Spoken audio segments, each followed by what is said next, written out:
বাড়ি থেকে বিলম্ব নিয়ে আসলো, কি করব এটা চিন্তা করতে করতে বিলম্বগুলো সিদ্ধ দিলাম, দিয়ে এগুলো ব্লেন্ড করে নিলাম।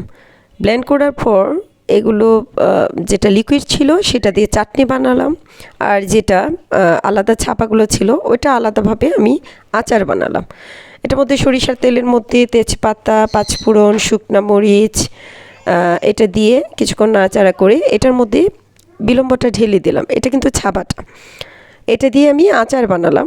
এখানে দিলাম রসুন বাটা, আদা বাটা, জিরা গুঁড়া, লবণ, চিনি, পাঁচফোড়ন গুঁড়া, সব কিছু দিয়ে নাড়াচাড়া করলাম। আলাদা যখন লিকুইডটা ছিল ওই লিকুইডটার মধ্যে আমরা সরিষা বাটা, চিনি, পাঁচফোড়ন গুঁড়া, শুকনা মরিচ ভাজা গুঁড়া, শুকনা মরিচ আমাদের তরকারিতে যে গুঁড়াটা খাই ওইটা, ভিনেগার, সব কিছু দিয়ে ভালোভাবে নাড়াচাড়া করতে করতে করতে করতে একটা টাইমে হয়ে গেল আমাদের চাটনি, বিলম্বের চাটনি।